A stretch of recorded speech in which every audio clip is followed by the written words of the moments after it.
Hello everyone. Hello and welcome to this new session, new interview for the podcast Empathic Decisions.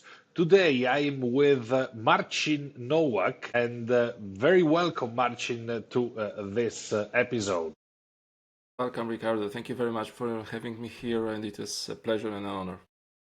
Thank you for dedicating a bit of time to talk about empathy. This is what we are doing here. But first, before going into the topic of our podcast, maybe a bit of introduction, Marcin. Who are you? Where are you coming from?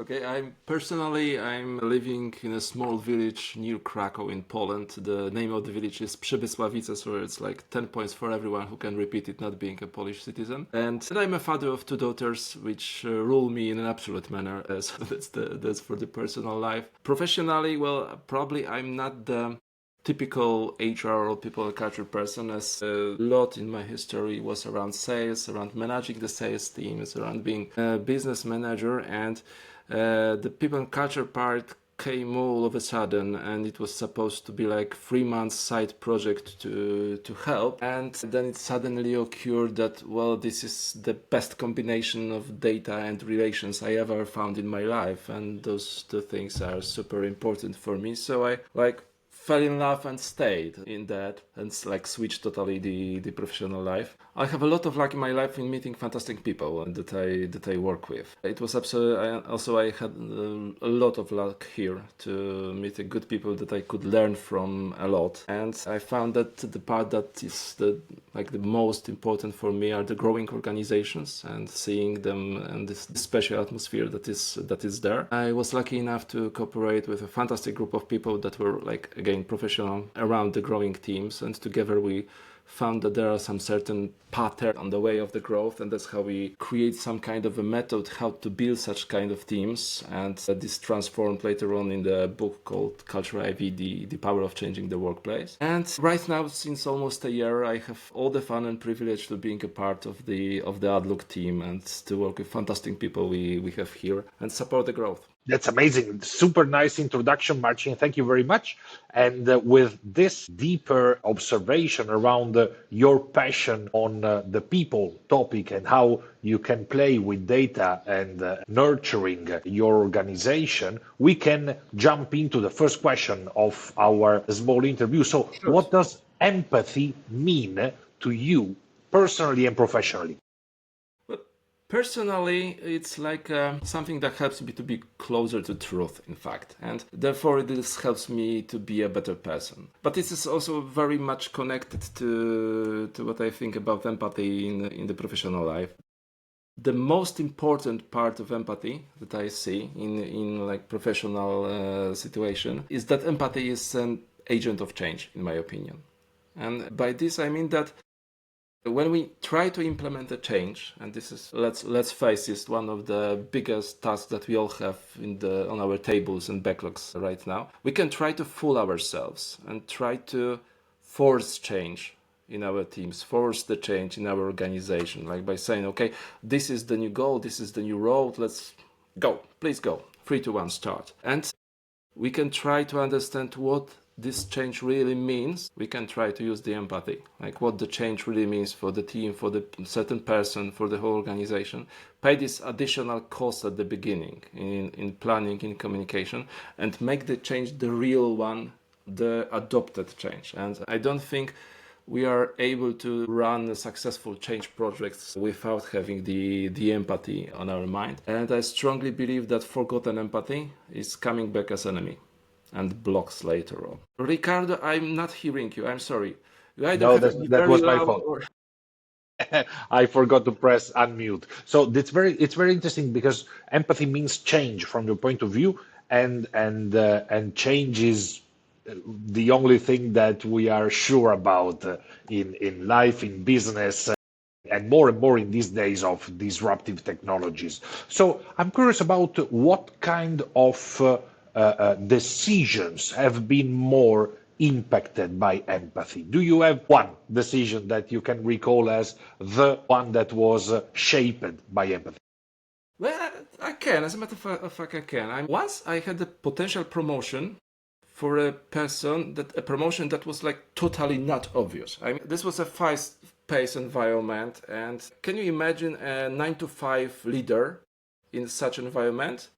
And also a pessimist, like this person was understood as like a pessimist, and pessimist as a motivator. It sounds like impossible match, and putting some additional effort into understanding why exactly this person is 9 to 5 and how this 9 to 5 really look like. And also trying to understand why exactly this person is super focused on pointing potential risk made me okay. I will try it. I will try it. I will give it a shot. It is a long shot. I will give it. But through that, one of the best leaders I've found for teams that rely on precision and on timing and quality was born. Because when I found that okay, the reason of pointing those risks is this quality attraction and this the need to be like really perfect, to deliver always what's promised, and that this is a driver. When you understand that the person motivation is behind this, then it seems quite natural that okay, this decision will be good, and well, it proved to be right. That's definitely counterintuitive, and it rewarded your willingness to take the risk on a person. So it's I'm super super nice. curious. Yeah. That's nice. I mean, what we everybody could dream of is people outside in the world giving chances, right? This is what fuels innovation, change, and the creation of new relations. And I do believe that being empathic with people is definitely part of this process. So I'm curious about how much empathy is a conscious priority in your leadership style, or even better, your organization. Well, that's an excellent question, and to answer this, I would need to a bit dive into how exactly I understand empathy in leadership. Empathy has two edges. It's not or two angles or whatever you call it, but there are two sides of it. It's not only about helping those that struggle, an example. So empathy is not only about help. Of course, it is super important. It is necessary, but this is not the only thing. The second part should be, in my opinion, obvious, that is the empathy is also about how to motivate the best. What really drives them? Because we sometimes tend to, okay, the bonus and the appraisal are enough, and the promotion. And this may be totally not the case when I have like super important person, like absolute key player, to really understand what drives this person to deliver those results. So if we think about it in that way, the empathy should be like priority number one for every leader, because otherwise it is kind of impossible to really motivate the best that you have and to attract the best. That's very inspiring indeed, and it's very debatable. I heard people that consider empathy sometimes as a luxury, but I totally stand on your words,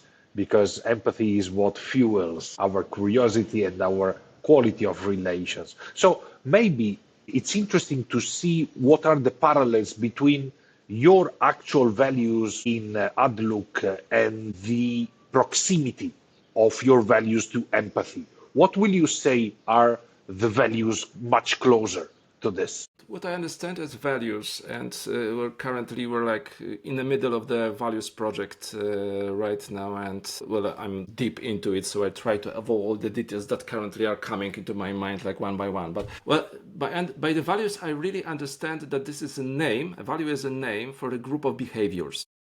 Like the real behaviors that we want to have in organization, and also examples of those that we don't want to have, that are like contra this the first one. But this is like a group of behaviors. It is not like a fancy slogan that we put on the website.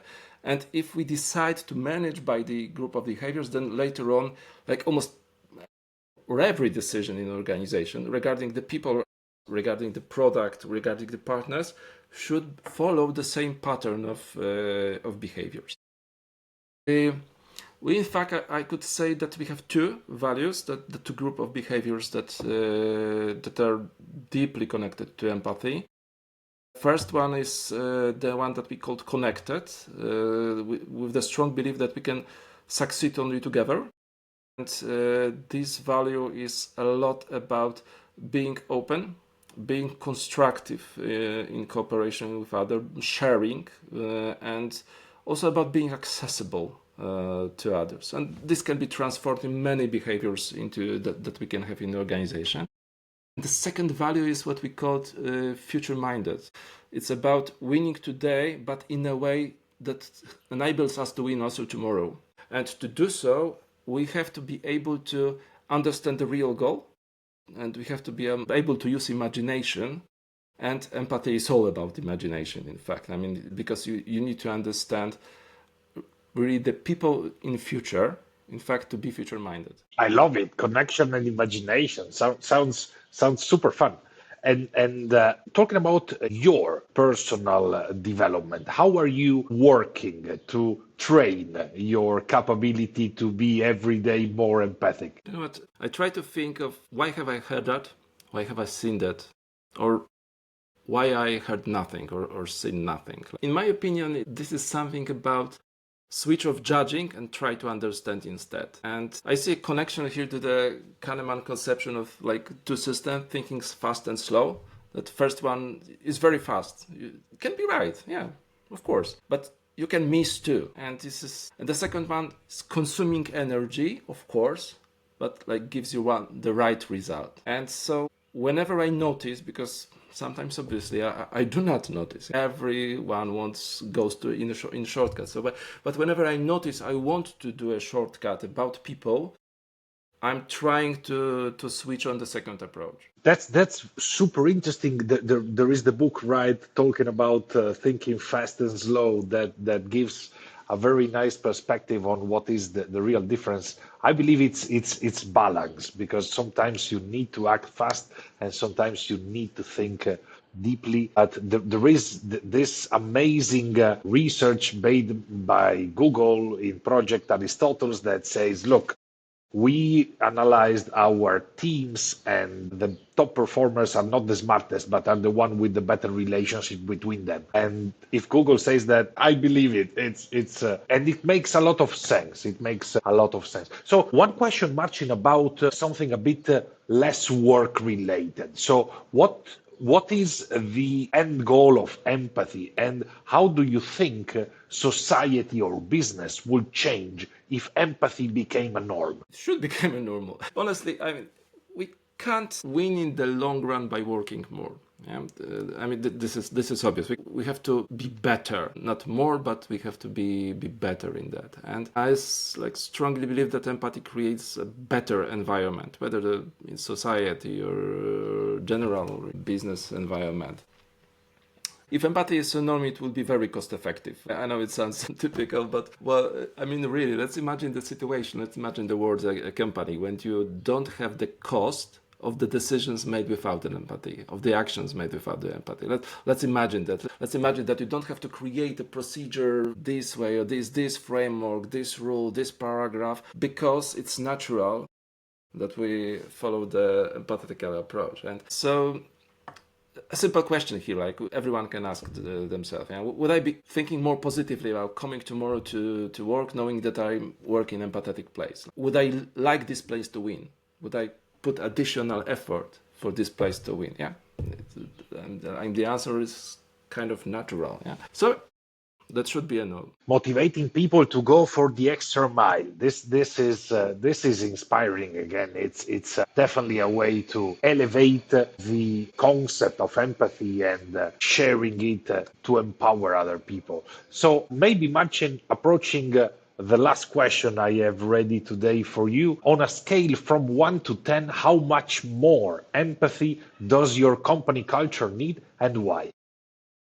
A scale would be too simple, seriously. I'm not trying to avoid the question because it is obvious that however good we are, actually, we can always be and should be better. But the trick with the scale itself is that it's kind of supernatural that you're then setting a KPI for it, like saying, okay, 1 to 10 is the scale, 8.4 is enough. We're driving until we have 8.4 empathy. And I don't think that's the case here simply. I mean, it is not a goal.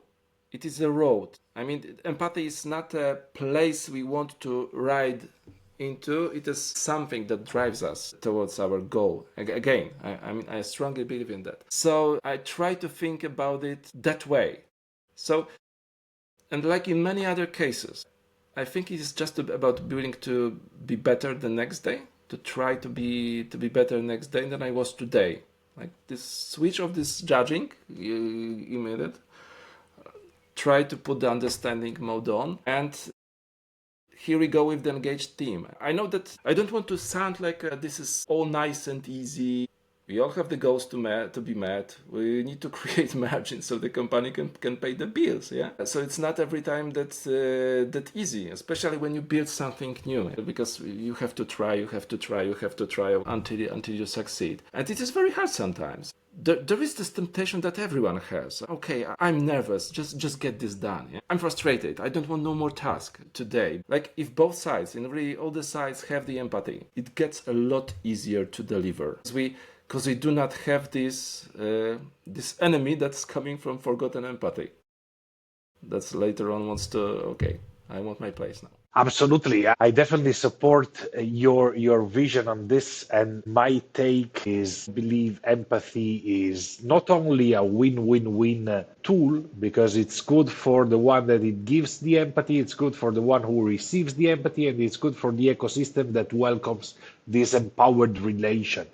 But also, from my point of view, it has no backfire chances. The only thing is, like you said before, it costs energy, and you need to be aware of its cost. And it's definitely a thing that you can do only when all the other things are going kind of good. Otherwise, you have different problems.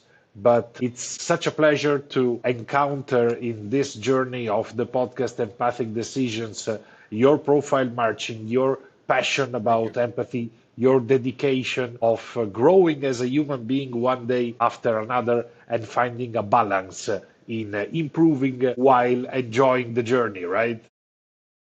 Thank you, Ricardo. It was all the pleasure to speak today about it, and if someone finds anything interesting in it, then I'm more than happy. Thank you. Thank you very much, Marcin, for your share, and you have a great day. Thank you, Ricardo. Have the same. Thank you.